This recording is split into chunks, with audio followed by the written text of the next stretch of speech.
kita akan mencoba untuk latihan soal dari mikroskop dan teropong.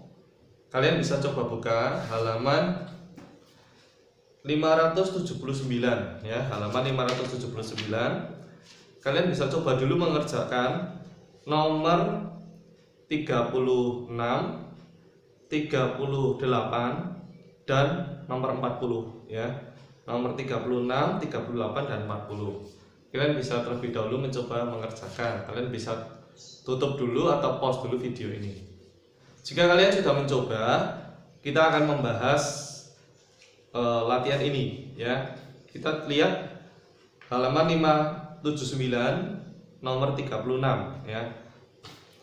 Sebuah mikroskop memiliki jarak fokus lensa objektif 0,8 cm dan jarak fokus lensa okuler 2,5 cm.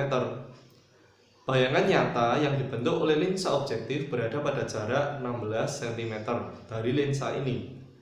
Tentukan perbesaran total jika mata mengamati dengan berakomodasi maksimum.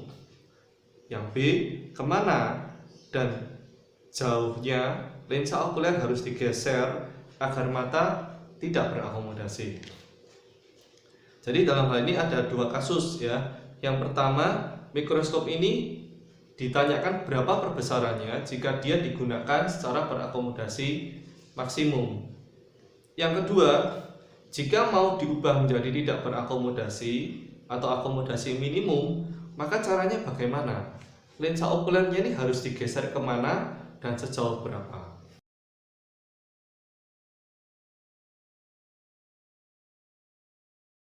Di soal tersebut dikatakan bahwa bayangan dari lensa objektif, bayangan nyata yang dibentuk oleh lensa objektif berada pada jarak 16 cm.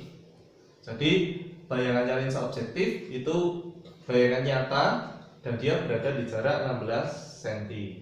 Dan pastinya kita tahu kalau bendanya di ruang 2, bayangannya pasti di ruang 3 ya.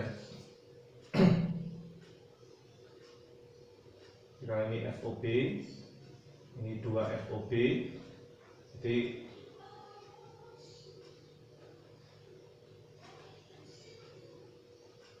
anggap aja bayangannya ada di sini ya.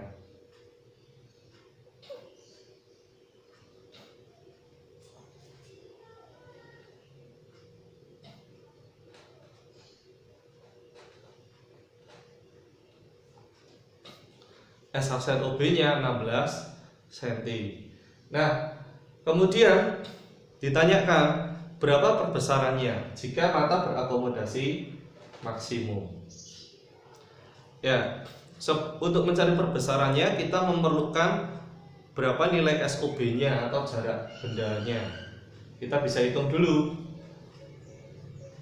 Seper FOB sama dengan seper SOB tambah seper S-aksen OB.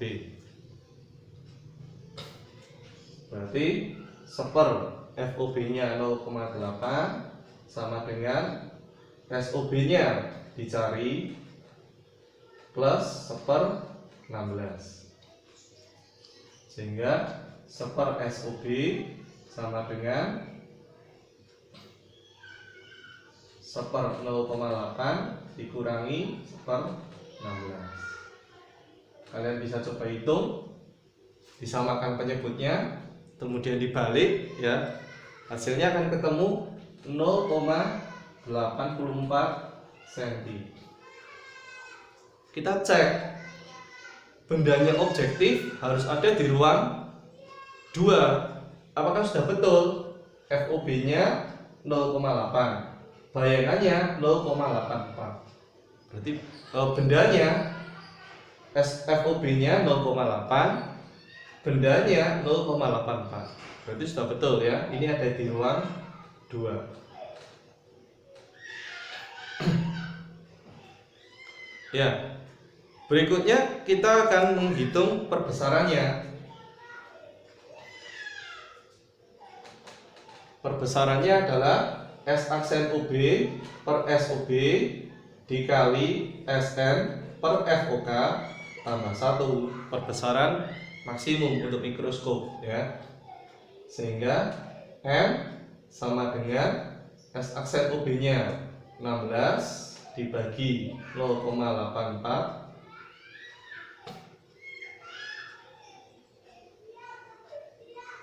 kemudian di 25 dibagi FOK-nya 2,5 tambah 1. Nanti kalau kalian hitung hasilnya akan ketemu 209 kali ya perbesarannya.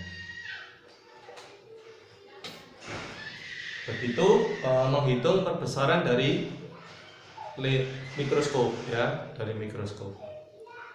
Nah, berikutnya yang B ditanyakan berapa dan kemana jauhnya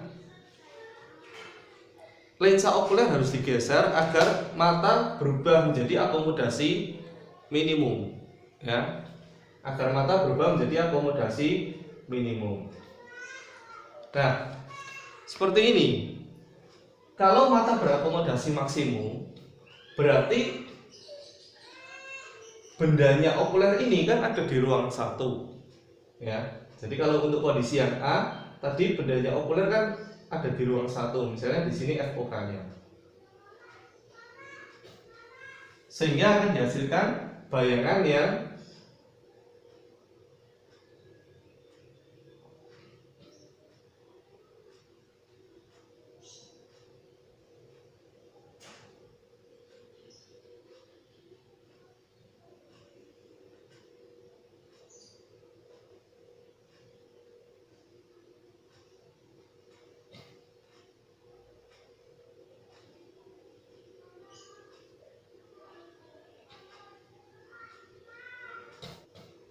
untuk akomodasi maksimum benda dari okuler diletakkan di ruang 1, sehingga akan dihasilkan bayangan maya tegak diperbesar ya terhadap bendanya ini. Nah, untuk menjadi akomodasi minimum, maka bayangan akhir yang diharapkan adalah maya diperbesar dan jauh tak terhingga. Nah, supaya terjadi seperti itu, maka bendanya harus diletakkan di fokus. Untuk meletakkan benda di fokus, kita kan tidak bisa menggeser bendanya, karena ini adalah bayangan dari lensa objektif. Maka yang digeser adalah lensa okulernya. Digeser kemana? Digeser menjauhi objektif. Ya, jadi digeser menjauhi objektif. Sampai kemana? Sampai tepat di bendanya okuler ya. Jadi ini digeser dari sini ke sini fokusnya. Fokusnya kita tarik sehingga dari sini tepat pindah tepat di bendanya. Nah, setelah kita menggeser fokusnya, berarti benda okuler ini jadi tepat ada di fokus. Kalau tepat ada di fokus, maka bayangan akhir yang dihasilkan adalah maya diperbesar dan jauh tak terhingga, sehingga mata berakomodasi minimum. Kita bisa lihat, jadi ini perbandingannya. Untuk tadi mata yang berakomodasi maksimum, gambar yang tadi, ini berakomodasi minimum. Jadi ini saya beri perpanjangan garis supaya kita bisa melihat kalau lensanya itu digeser ya. Lensanya digeser menjauhi objektif. Nah, karena digeser, maka fokusnya yang tadi ada di sini itu berpindah, jadi tepat ada di bendanya okuler. Karena fokus ada di benda okuler, maka akan dihasilkan bayangan jauh tak terhingga. Ya. Nah, sekarang kita lihat gesernya sejauh berapa. Untuk menghitung pergeserannya, kita bisa menghitung selisih dari panjang mikroskopnya ya. Jadi ketika akomodasi maksimum D-nya adalah S aksen UB ditambah dengan SOK ya. Ditambah dengan SOK. SOK-nya berapa? Kita bisa hitung dulu SOK-nya.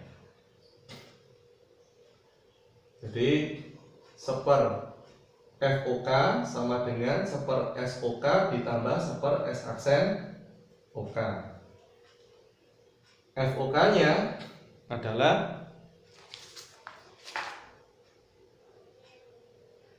2,5 cm. SOK-nya ini kita cari. S aksen OK-nya kalau dia akomodasi maksimum pasti terletak di mana? Untuk jarak bayangan akhirnya itu akan selalu ada di min SN, ya. Jadi supaya mata berakomodasi maksimum, maka jarak bayangan akhirnya itu ada di titik dekat mata dan bersifat maya sehingga minus. Untuk mata normal SN-nya bernilai 25 cm sehingga S aksen OK-nya ini sama dengan min SN atau min 25 cm. Sehingga kita hitung, ini kita pindah ruas, sehingga S seper SOK sama dengan seper 2,5 ditambah seper 25. Nanti kalau kita hitung hasilnya SOK akan ketemu 2,27 cm. Kita bisa cek bendanya okuler untuk akomodasi maksimum pasti ada di ruang 1. Berarti kurang dari fokus. Fokusnya 2,5, bendanya 2,27. Berarti benar ya, dia ada di ruang 1. Sehingga untuk panjang mikroskop yang maksimum D maksimumnya adalah S aksen UB ditambah dengan SOK. Kita dapatkan S aksen OB-nya 16, SOK-nya 2,27. Sehingga D maksimumnya adalah 18,27. Nah, kemudian sekarang lensa okulernya digeser, ya. Jadi sekarang lensa okulernya digeser menjauhi lensa objektif supaya dari akomodasi maksimum berubah menjadi akomodasi minimum. Setelah digeser kita bisa lihat S aksen OB-nya tetap sama, tidak ada perubahan. Yang berubah adalah SOK-nya. SOK-nya awalnya ada di ruang 1, sekarang jadi tepat di fokus, sehingga SOK sama dengan FOK. Sehingga kita bisa tulis D minimum adalah S aksen OB ditambah FOK. S aksen OB-nya adalah 16, FOK-nya 2,5, sehingga diperoleh 18,5 cm. Ini panjang teropong ketika akomodasi maksimum, ini panjang teropong ketika akomodasi minimum. Berarti besar pergeserannya berapa? Besar pergeserannya adalah selisih dari kedua panjang mikroskop ini, ya.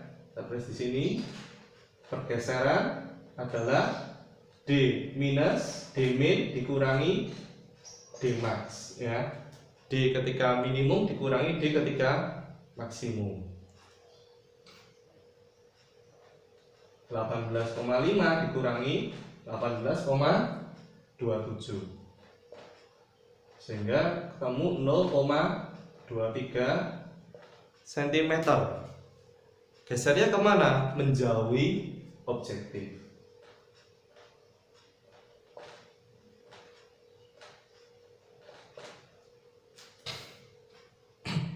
Jadi lensa okulernya digeser 0,23 cm menjauhi objektif. Baik, kita lanjutkan nomor berikutnya, halaman 579 nomor 38, ya. Sebuah teropong bintang dipakai untuk mengamati bintang dengan perbesaran 8 kali.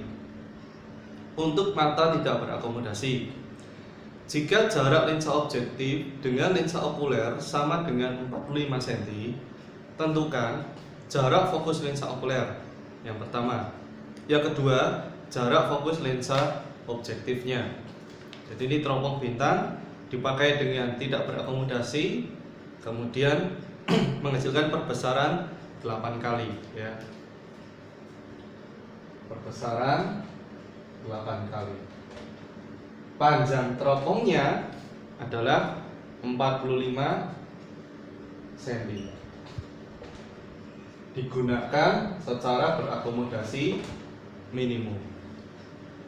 Kita bisa langsung substitusi kedua persamaan yang ada ya. Jadi M sama dengan FOB dibagi FOK.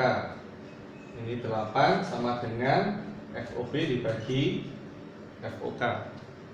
Sehingga FOB-nya adalah 8 kali FOK. Kemudian untuk panjang teropong FOB ditambah FOK. Panjang teropongnya 45 cm.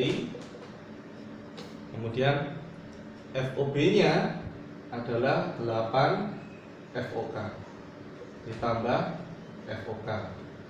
Sehingga 45 sama dengan 9 FOK. FOK-nya adalah 5 cm. 45 bagi 9 ya. Kemudian yang B ditanya FOB-nya. FOB sama dengan 8 FOK. Berarti 8 kali 5 ya, 40 cm. FOB ya. Nah, kita bisa lihat di sini untuk teropong FOB harus lebih besar dari FOK. Kita lanjutkan berikutnya. Halaman 579 nomor 40 ya, tentang teropong bumi. Teropong bumi dipakai untuk mengamati seseorang yang berada pada jarak 1 km. Teropong bumi tersebut mempunyai jarak fokus lensa objektif, lensa pembalik, dan okuler masing-masing adalah 25 cm, setengah cm, dan 0,25 cm. Jadi FOB, FP, dan FOK masing-masing 25 cm, setengah cm, 0,25 cm. Jika pengamatan dilakukan dengan mata tidak berakomodasi, tentukan pertama panjang teropong, yang kedua tinggi bayangan orang tersebut. Di sana diberi keterangan jika tanpa teropong karena orangnya sangat jauh 1 km kelihatan hanya 2 cm. Nanti teropong akan memperdekat bayangan dari orang itu ya. Nah, di sini kita bisa menghitung panjang teropong ya. Yang pertama panjang teropong. Sebelumnya kita sudah tahu kalau panjang teropong adalah FOB ditambah 4 FP ditambah FOK. Ini panjang teropong untuk teropong bumi ya. FOB-nya 25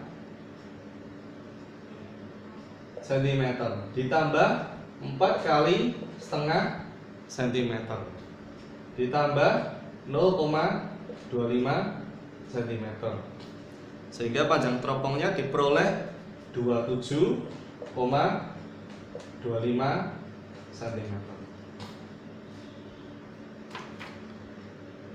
Jika ada pertanyaan, loh Pak, terus jarak bendanya 1 km itu untuk apa? Apakah jika jarak benda dihitung itu berpengaruh pada perhitungan? Kenapa kita tidak menggunakan SXN OB? Hasilnya akan sama ya. Karena kalau kita bandingkan SOB-nya, jarak bendanya adalah 1 km dan itu adalah 100.000 cm. Sehingga 100.000 cm ini bisa kita anggap sebagai tak hingga jika dibandingkan dengan 25 cm. Selisihnya sangat jauh, sehingga bisa kita anggap jaraknya itu tak hingga. Karena jaraknya tak hingga, maka bayangan dari lensa objektif akan tetap jatuh di FOB, yaitu 25 cm. Kalian bisa mencoba menghitungnya ya. 1/FOB sama dengan 1/SOB tambah 1/S OB. FOB-nya 25 cm, SOB-nya 100.000. Nanti tetap akan kalian peroleh S-aksen OB-nya itu mendekati 25 cm. Jadi sama dengan FOB ya. Sama dengan FOB. Jadi nilainya tetap sama ya. Kemudian untuk tinggi bayangan orang tersebut, untuk menghitung tinggi bayangannya berarti kita harus tahu perbesaran yang dihasilkan oleh teropong ini. Perbesarannya adalah M sama dengan FOB dibagi FOK. FOB-nya 25 cm, FOK-nya 0,25. Berarti perbesarannya adalah 100 kali. Sehingga benda yang dilihat tingginya hanya 2 cm, kalau diperbesar 100 kali akan menjadi 200 cm ya. Sehingga tinggi bayangannya adalah H aksen sama dengan H dikali dengan M. Tingginya 2 cm dikali 100 kali 200 cm.